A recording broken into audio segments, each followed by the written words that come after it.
One. Hey, everybody, welcome back. I'm Emily Moyer. Michael Wan is here. This is Playing the Glass Speed Game, episode number 22. Michael, my friend, how the heck are you?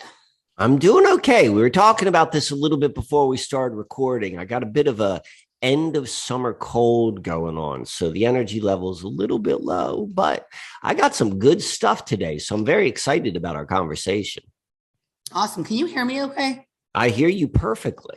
Okay, my microphone, like the light is not on, so I'm hoping it's working. So anywho, okay, all right. Well, can you hear me? I gotcha. Okay, cool. All right. Well, hopefully it sounds all right, and we will carry on. So what you got? What's on your plate? All right. So it's all meat. So I'm gonna start with what's top of mind because I don't have it really scheduled in my head in terms of like what would be appropriate for the second half, but nonetheless.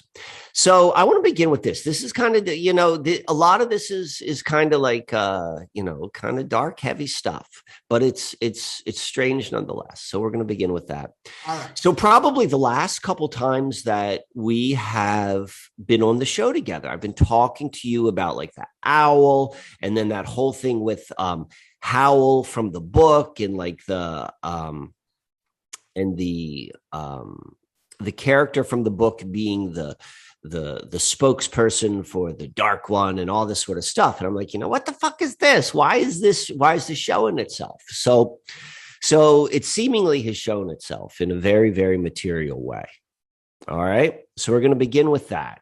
If you recall, the story with the owl had a lot to do with Millersville University. Yes. Because that's the campus. That's the campus which I live right outside of the boundaries of what makes up the campus. And like the owl's nest was on the campus and like walking through and talking about like the president and all that sort of stuff. So a week or so, I think it was last week, maybe it was 2 weeks ago, that whole thing with the name that we gave the owl, Howl, turned out to be this character in the book Wheel of Time, Howl Goad. And so I'm like, okay, I'll keep my eyes open like I normally do. So school came back in session probably last week. That's when the freshman orientation came back in. It's a relatively small school. I want to say the total enrollment is about 7,000 students. So it's not a particularly large state university. And they began the school year. They began the school year where the freshmen come in like maybe a week before everyone else. Like, a lot of schools do that sort of thing.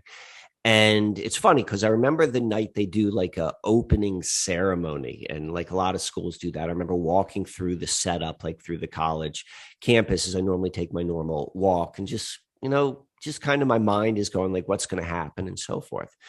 Well, unfortunately, and this is, it's uncommon, it's sadly that's becoming more common, but it's still relatively uncommon. But last week there were signs throughout campus in the area of a missing freshman. A freshman went missing, and then it turned out like the story is that they found his body. They found his body, and it's been ruled a suicide. And so, it's anytime you see like anyone who takes their own life, particularly a young person with, all of their life in front of them, it's always, it's difficult for everyone around, regardless if you know them or not. But I'm not going to be so personal with it. I don't know the guy. I don't want to be, insensitive to the people who this person is in their life. But nonetheless, I'm going to put this in context of like all of this sort of things, which I've been talking about, like, a week before, like, this ominous sign coming from the bird, whatever the hell that means, right? We're seeing that. So where it gets particularly, where it gets a little bit more interesting and a little bit more, into our wheelhouse, the sort of stuff which we would like to talk about.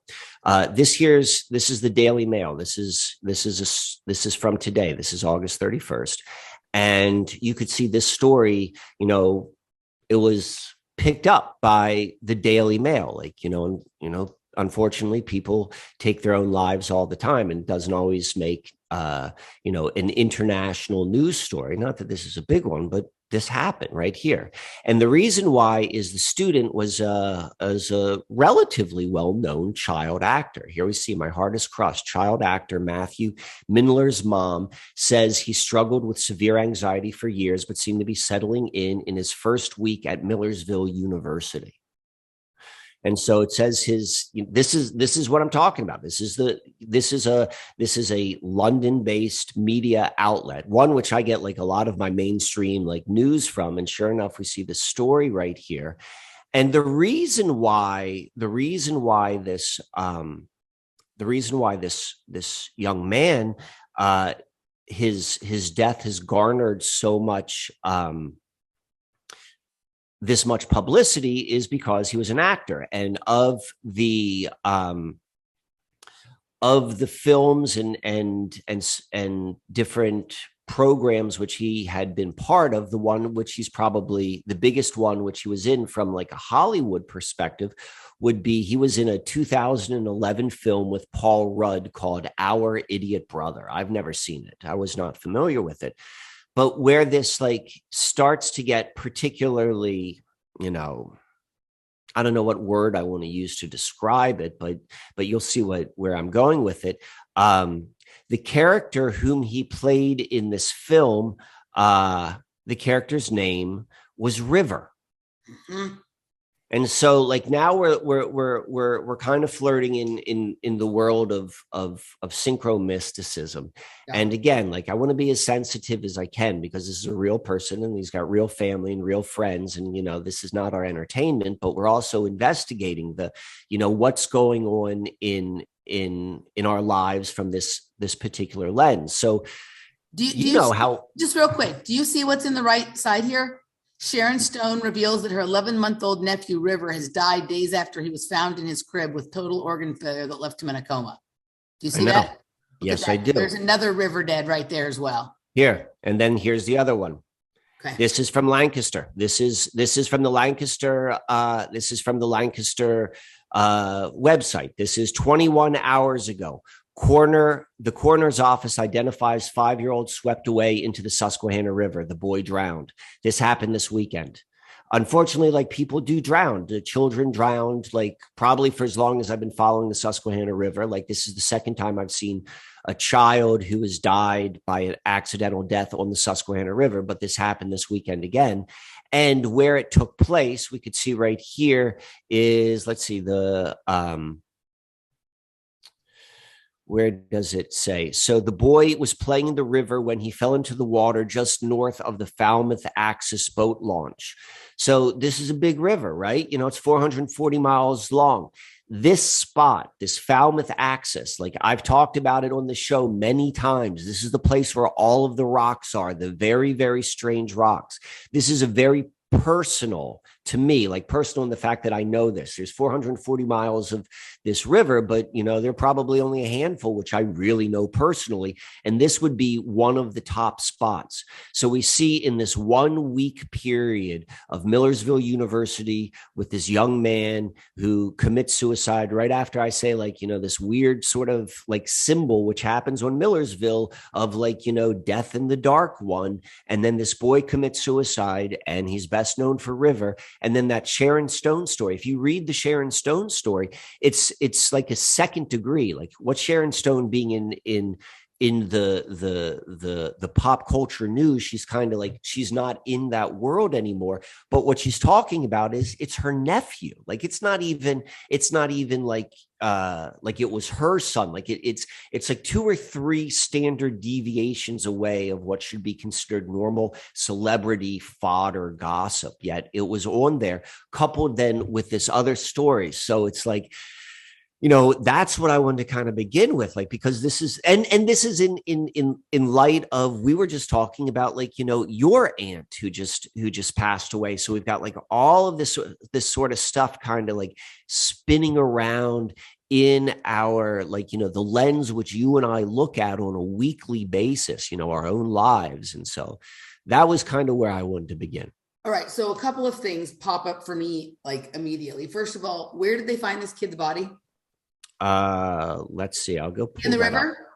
No, on campus. Okay, they found him. So he wasn't in the river. Okay, it was on campus. But then, I mean, realistically, the Conestoga River, which is it borders the campus, and so he wasn't in the river, but this is very much a river campus. It's not really riverfront view, but the Conestoga is very significant. We've talked about that numerous times. It's very significant in terms of my symbol system. So it does have a pretty tight connection to it. Okay, so the Sharon Stone story exists as the bridge between the two stories because her last name is Stone and her nephew's name is River. So you have this kid who played River dying, and then you have the other baby dying in the river near the Stones. Correct. You're absolutely right. That exists as the bridge between the stories. So, okay, there's that. First of all, that young gentleman, Matthew Mindler, like, he has that look that, like, the childhood males, the star, like the little Joey Lawrence's or the little Haley Joel Osment or whatever. He has that. I looked at some of the childhood pictures of him. He has that sort of face, the Matthew Mindler. Right. He has that look that is the whatever stuff they're doing in Hollywood, right? Where they sort of pick somebody who,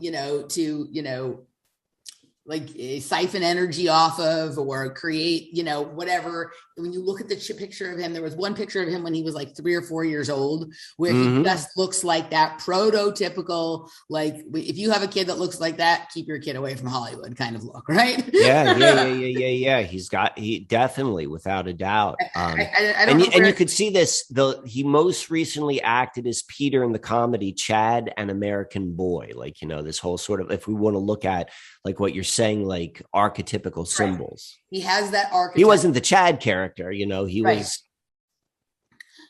Right. So anyway, okay. So that, first of all, that he has that sort of look. And it's interesting that someone who's like an actor, and he was in a film as recently as 2016, right? So would pick to go to school in a really small place, really far away, nowhere near Hollywood, right? Mm-hmm. Well, I believe his family's in Pennsylvania, but not in this immediate area, like probably like 60, 70 miles away. And I guess Millersville kind of has like a relatively strong arts program, but it's not like going to Juilliard. It's not going to NYU. It's not like going to like a place which is really known for a strong arts program. Yeah. So my question, okay, so there's a story that I'm going to share, but I'm going to save that for the next segment out of an abundance of caution and respect and someone's privacy, because it also, like, it involves sort of a different cousin of mine, right? Mm-hmm. But a kind of something similar, okay? And maybe it'll help us tie the loop on a couple of topics that you and I have been passing back and forth in some of our private conversations over the course of the last few weeks. So I'll save that for the other side there. But I find there's, there's a lot of strange stuff going on along the river here as well. Like, it feels like the high river magic is going into play. Like high river magic season has begun, right? That kind of thing. Like, I don't know, if there's times where they do a lot of it or times where they don't, or whatever it is. But, there's been a significant shift for me in what I observe around the river over the last couple of weeks here. The homeless encampments are gone, just like completely gone. Where did these people go? Mm-hmm. Where did these people go? right? And this also, and we've talked about this before a little bit, but we've always said we're going to get into this more significantly, and this may be the time. But these stories that we hear about people being pulled into the river, or you shouldn't swim in the river because there's some kind of bacteria or algae or whatnot, right? And people, disappearing into a river and either never being found, or like they're found, but like, why was it so, like they just said he was found on the rocks that he was playing on. So he wasn't even found like at the bottom of the river. He was found on the rocks he was playing on. Right? People sort of disappearing and then sort of reappearing in a place that they were looked for before, kind of stuff, like what's really going on with rivers, right? Like what is the alchemy of some of this? You have your strange stones there. Here we have a lot of limestone, on the riverbed here, right? We have supposedly this kind of algae that people think the reason that you're not allowed to swim in Lady Bird Lake is because of this bacteria or this algae. But if you actually go on the website, it's not that. That's just for some reason the tale that people believe. What it really is they don't want people, or what they're saying it is they don't want people swimming in the lake because there's a strong current and a strong undertow. No, there's not. There's not. But people seem to disappear into this lake. Where are they going? And sometimes they stop looking for the people really quickly, right? Like not a reasonable amount of time. And then it's like, hush, hush, this case is closed, blah, blah, blah, end of story, right? Like I actually think that they know that people just like disappear into the great beyond, through the lake, and they don't want, much being made about it.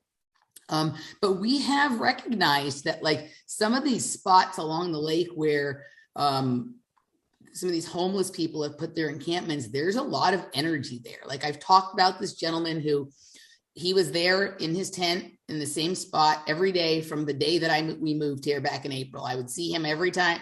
I don't always go the exact same path, but at least four times a week, I go the same path, right? And would see him there. He was always there. There was only one time I ever saw him not in his tent. And when he wasn't in his tent, he was sitting on a bench 10 feet from his tent, right? He was kind. He didn't really, at first he kind of didn't talk to us, but then he would say hello.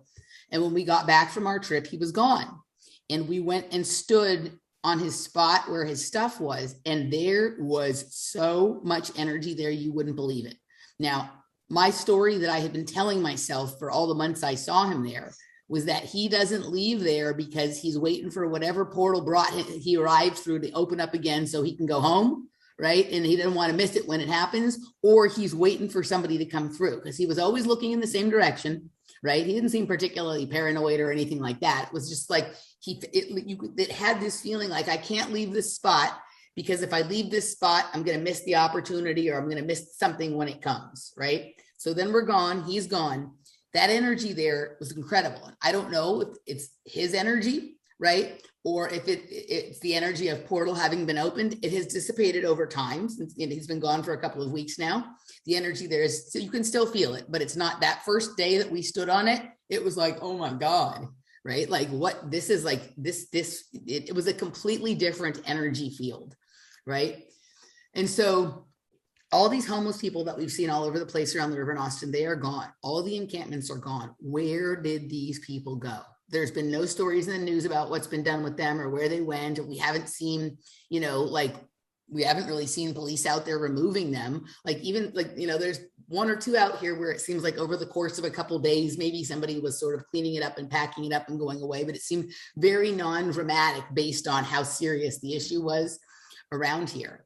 And then a couple of weeks ago, it was during the same week we did the show with Masaki, somebody sent me also a TikTok video, right, of this guy who was, homeless, standing in front of a bank and literally like drawing the proportions and the dimensions of like the portal or the time machine that he was trying to build to travel back to wherever he was from. And so I know that video, but I don't know that is I've seen the one where the guy's just like doing like a Goodwill Hunting, solving the equation on the chalkboard sort of thing. But I didn't realize that there was a context for the math that he was doing. Yes, right. And so what this reminded me of was there was an episode of Fringe where a gentleman was constantly trying to time travel back to the day where he and his girlfriend got in a car accident and she died and he didn't. And he felt like it happened because of something that was his fault. He didn't show up on time, or he told her to do something, right? And he had all of this stuff he had built into his body, right? And then he had these equations and these sort of like energy field this reminded me exactly of that, right? And eventually he succeeded in what he was doing, but he explained to Walter what he was doing and all this kind of stuff, right? But it has been we've talked about this here, about sort of the overlap between some of our, theories about dimensional travel and time travel and like gang members or homeless people or people who sort of seemingly are living outside, right? Mm-hmm. Or this kind of stuff. And, how often homeless people go missing and no one ever knows about it? Are they really missing, or did they go home? Or did they find their way out of this, right? Like we just had a conversation this morning when I was busy having my hysteria about all of the Matrix nonsense that I'm having to deal with and whatnot, about there's moments when I understand like a homeless person in terms of like why they would just want to do that and not have to deal with all of this, right? But there's this element that I think is like, we've had this increased, if you talk to anybody who lives in a big city, right, there's this increased amount of like homeless people everywhere over the last few years, right? And, there's the obvious Matrix explanations for it, but like, I think we should start asking deeper questions. Where are these people coming from, and where are they going when they're not there anymore? Yeah. Because they all seem to show up like at once, right? There can be an area where there's been like no tents and no homeless people. And then like within like 48 hours, suddenly it's like, a whole civilization has arrived. Right. And some of these people seem to be fairly crafty in terms of how they understand how to provide electricity and, things that they need to live for themselves. Not your typical, just like drug addict wandering around on the street. Right. Right. So I think there's deeper questions to be asked about this, but for some reason, this feels, like I do think the owl and this kid, I do think these things are connected. And I literally talked about this, like, certainly there's coincidence, but like the entire nature of what we're doing here is to see past coincidence. Like, we go and look, like, there was a buildup throughout the last 6 weeks of this story, and then it materializes in the way that it had. There's no way that you can say that there's not some sort of connectivity, even just from the fact that this is what we're looking for. It's bizarre. So can I show you something? So first of all, we got a lot of engagement based on our last episode. Okay. Like people sharing their stories or their synchronicities that happened as they were watching or listening. And we did also, that I know I haven't had a chance to chat with them yet, but I do know that the folks from FPV Angel also saw the episode and kind of liked what we did with sort of that. And so we were ticking a lot of boxes with people in the last episode, which is always nice, right? It's not necessarily why we do it, but that is confirmation for these synchronicities that we speak of. But one of the interesting things that was sent to me by one of the listeners was this.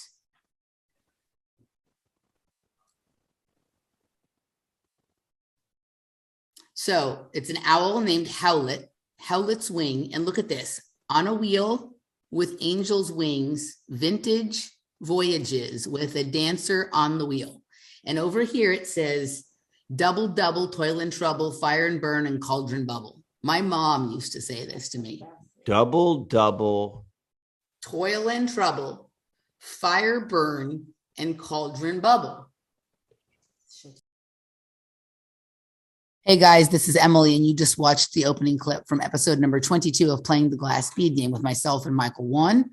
This week's episode was a little darker. In fact, some might say parts of it were even morbid, which is a little different than what we usually do, but sometimes that's what shows up. And so that's what we rolled with. Anyway, I think the episode was pretty interesting in what it showed, some of the underlying synchronicities and connections between even the things that aren't so playful. Anywho, if you would like to join us for the entire episode and the entire catalog of both Playing the Glass Speed Game and Project Kids, information on how to do so is down below. If you haven't yet received a complimentary episode or a complimentary day at the cafe and you would like to, hit me up. My email is down below. I hope you guys had a wonderful holiday weekend and a lovely week ahead, and we will see you soon. All right, guys, take care. Bye-bye.